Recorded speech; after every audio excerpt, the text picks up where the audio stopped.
building a normal zoo is boring, so I challenged myself to build a whole thriving zoo under the darkness of night, filled with strange nocturnal animals that only come alive at night, on top of building multiple uniquely themed habitats and biomes for each different section of the zoo. And trust me, later having to figure out how to stand out in the dark is actually super hard. So this is how I built a zoo that only opens at night. On a misty, cozy morning, I dug up a large crater in the center to hide these important staff facilities for our zoo. This will make sure they have super easy access to the whole zoo later on, and far enough to not negatively impact our guests. As the sun shines, I changed the zoo opening time to the nighttime hours only. This will be the choice that will put me on the grueling journey of coming up with the most difficult night habitats. But before all that, straight into planning our first animal. I took my time with the paths, so my peoples won't tumble in the dark. Then quickly perked up a nice hard shelter with a whole window on it. Remember, every enclosure later on will have to be themed, so this hole will actually have a purpose. With that done and our first night coming, I browsed the almighty Zoopedia for a perfect first nocturnal animal, and what better than the binturong.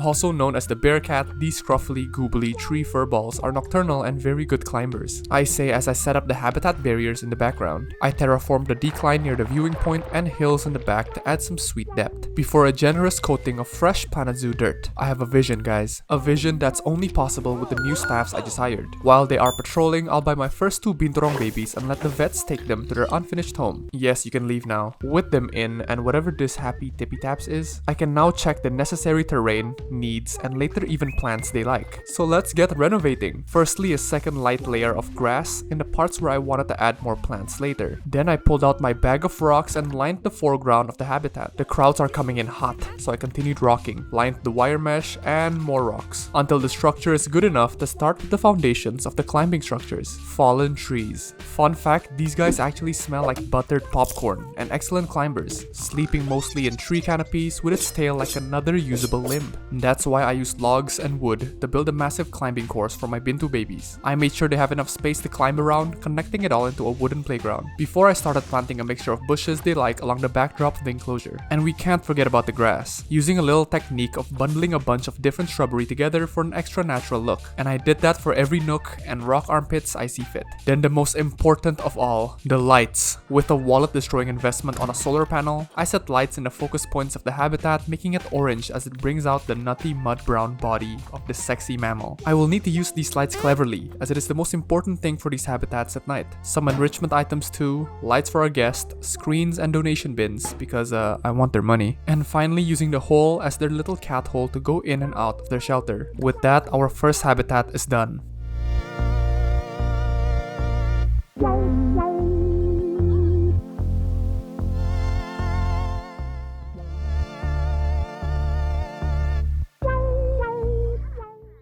But hold your horses, it is now morning again. You see, this is how it's going to work. In the morning times, it is time for our animals to sleep in, and more time for me to build habitats, fix, and manage the zoo. When the nighttime comes, that's when our animals will put on their best performances, and will open the zoo throughout the night. With that, I have some goals for this challenge. Firstly, I would need to make 4 different types of environment themes for the zoo. Right now, it's still the forest. And of course, every animal I use today needs to be nocturnal. Another cute goal I want is to breed at least 1 baby for each of my animals. And one of them has to be a rare albino. All in all, ending with a beautiful night zoo I'm proud of. So let's get to it. How could I forget to introduce you guys? This is Dinkle and his dear wife Diana. With their new habitat, people are storming to see it. So to squeeze them out of money, an information center and a balloon shop will do. Because again, I want their money. As the dark creeps up for another opening of my night zoo, I started vet researches to later unlock more toys and education bonuses for our binturong. But in the rain, our binturong's hiding away inside, and our staff scattering to maintain the habitat. A new security guard hire steps in to deal with the naughty boys. Everyone will fear her.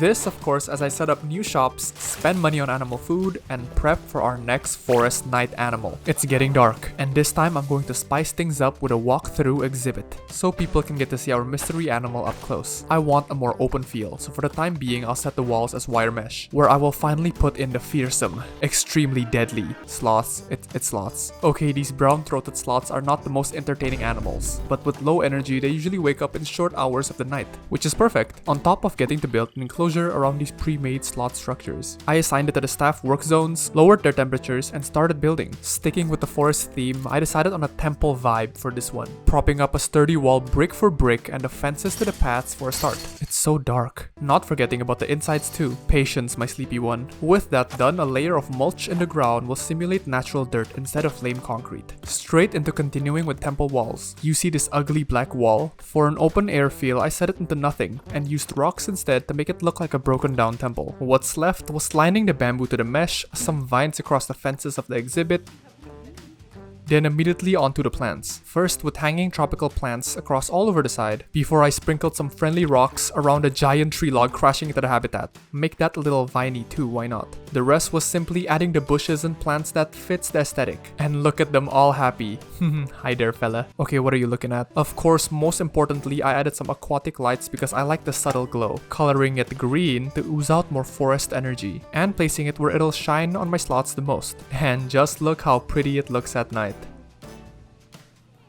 In that same magical night, I was checking on Dinkle and Diana when, oh my golly, an adorable binturong newborn. A tiny little floof ball called Harum. Oh my god, I love you. Anyways, the outside of the sloth exhibit gets the same treatment. Through the morning, the night, and even the rain to look this amazing, and this sloth sign even got ourselves a perfect inspection report for the binturong. Yeah, you don't have to look at the education. The following nights, we had issues with our binturong magically not having space, and with protesters coming in to complain their way to take my money, I quickly figured out using this heat map that it was just some rocks scaring them. Phew, okay, be happy again, please. You can sleep well now. You, get lost, losers. I paid to train my staff a little bit and watched as my animals shine to the night audiences. Conveniently, our sloth researchers unlock various new features across their home, like this salad bowl and even more places to relax. Good evening, mister. With the little money I'm making, I reinvested into more decoration plans and a tiny park section with snackies, drinks, and seats. And apparently, I have been starving everyone. Look at them. But that also comes with all the trash they've been lousily throwing that I fixed with ungodly amounts of bins. With everything looking pretty, don't forget we have 3 more themed sections to make. And just around the corner, let's start with the next one.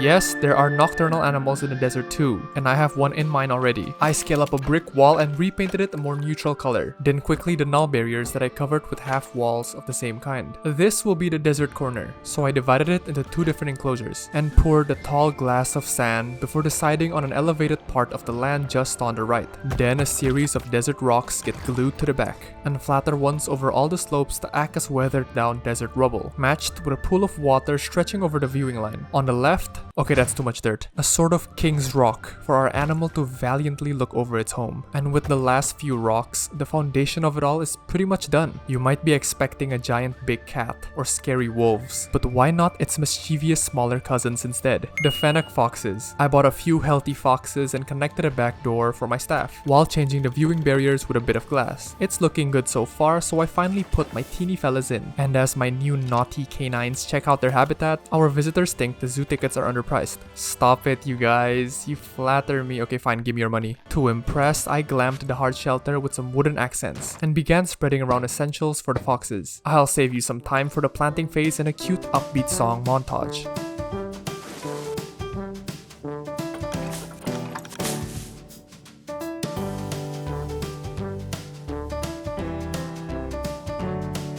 A perfect mixture of drier African shrubs and plants where I can start hiding enrichment for these sand dogs, like logs, balls, even this burrow to hide in. I can't help adding more decorations too, and this sprinkler atop King's Rock so they can look glorious while flipping their wet golden hair. I'm gonna have to advertise this. Safe to say, Mumbo and Gisty are pretty happy with their home. Look at them trying out their new spa. Told you, glorious. Up. While we are on puppy dog eyes, please consider subscribing. It's totally free and lets me know you're enjoying the videos. Okay, thank you, subscribe. With the night coming along, I stuck with basic white lights which I gently sunk into the shrubbery, as it really brings out the pastel yellow of these plants with a glow, really presenting the desert in a more calmer manner rather than harsh and evil. Now our night zoo will open to a new desert attraction.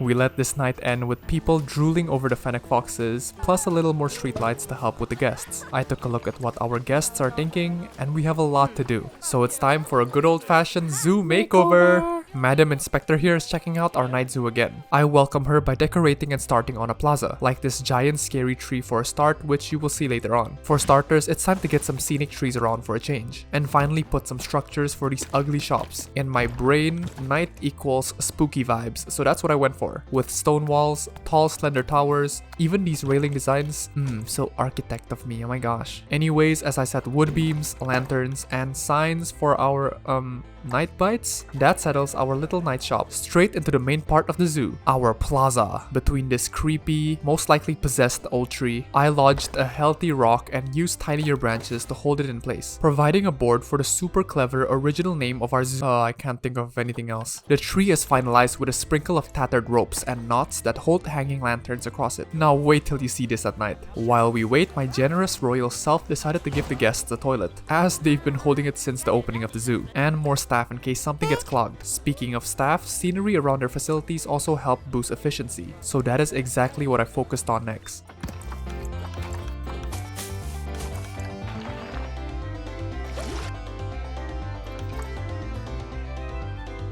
Phew, all this zoo work and new store building is making me tired. Not to mention this baby fox being born. And this one section of our desert corner is still empty, so I quickly made a little hard shelter for our future animal, and now you know what time it is.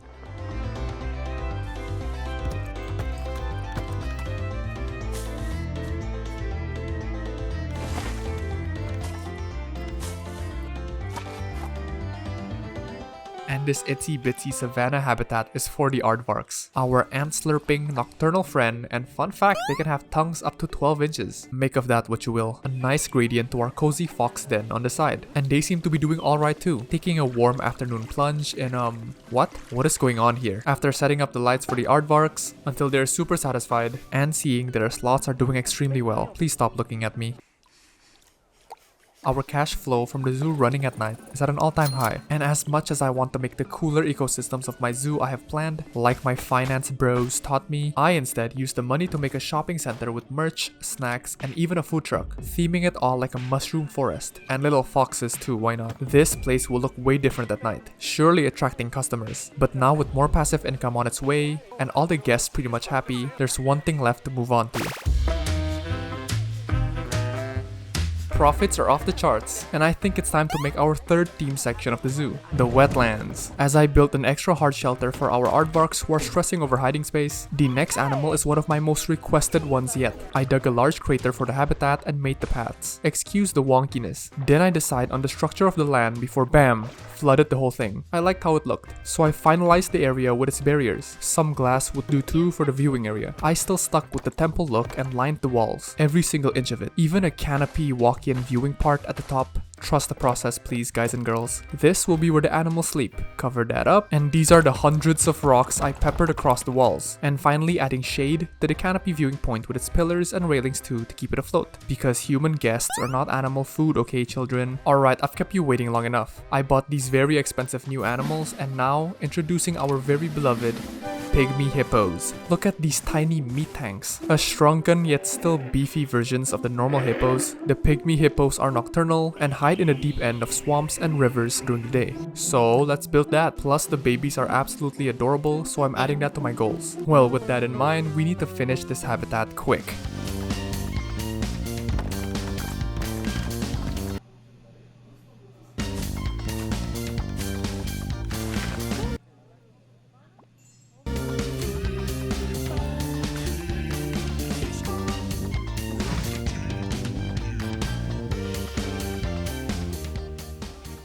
So yeah, this is what our hippo home looks like. Stay tuned for the lighting. But first, some toys for our new babies on every corner of the habitat. Like this little island that I made into a giant mud box playground. Anyways, it's getting dark, so that's when aquatic lights come in. I picked a kind, softer purple to emit this swampy, hippo-y mood, and I sprinkled a bunch around. Some into deep parts of the water veggies, giving it a grimy feel. Apparently, the guest's view on the hippo isn't so good, so I introduced a viewing dome for them to step into the hippo swamps themselves. They look happy enough to be showing off their goods. Oh my god, what in the heavens is that? Oh.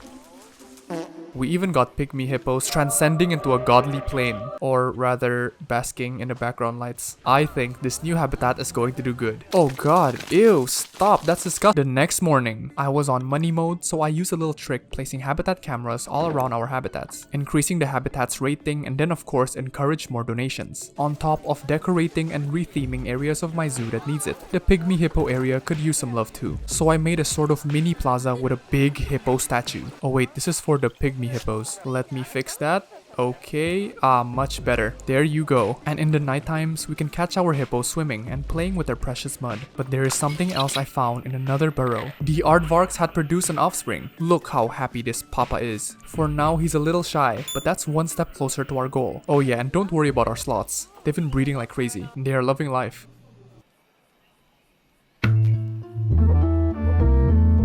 The last and final theme. And what's a night zoo without some spooky caves? Ooh. Sorry. Okay, we have some cool animals coming and we're starting on one right away. We placed another walkthrough exhibit to know the layout and a tidy little dirt path. The roof I left for a landmark to construct a humongous rock structure. And because it looks like Minecraft cobblestone right now, even more rocks over it for details. And guess what? Even more rocks. Here I added some stalagmites on the entrance because it looks cool. And what is our first animals? These spectacled flying foxes, which I bought a couple of already. Inside, I sprayed the ground with dirt and stone. Even made this makeshift DIY tree. I'm so proud of it. Now in the key points, some tangled vines to polish it off. These bats are a more forest canopy and trees kind of guy, so I took the planting.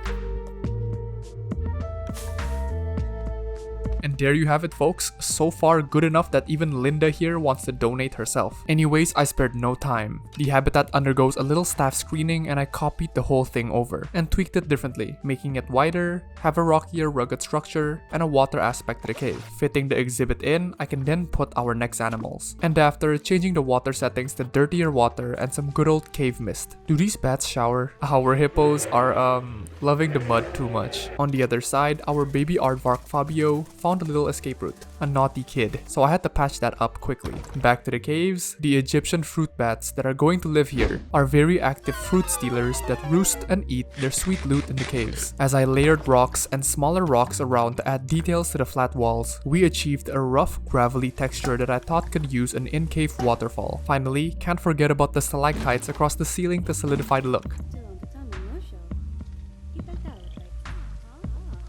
Okay, someone's happy, but these two habitats are not done yet, and our last cave habitat later might honestly be the best of the whole zoo. But first, the lighting. This small habitat and very fragile bats need lower intensity light and oh my god, not again! I tried using glow-in-the-dark mushrooms, but ended up with a mix of low intensity green lights and white on deeper parts of the cave, where I made a little bat roost with sticks and ropes tying each on manually. Then I think our Egyptian fruit bat home is done. Our zoo and new habitats are being taken by the night guests super well, and my wallet seems to agree, so I took a break from building and checked up on the zoo for a change. The new shelter seems to be helping out the aardvarks with their stress, and our researches unlock some new enrichment for our bats. Oh wait, I haven't added lights for this one. Okay, there you go. Our hippos are as happy as ever playing through the wet greenery, as evident from their very big appetites. And so wait, oh my god, what? You absolute chunk of cuteness, who are you? Out of the blue, Pygmy Mama has given birth to this perfection of a baby. I will treasure you. Pygmy Hippo Baby?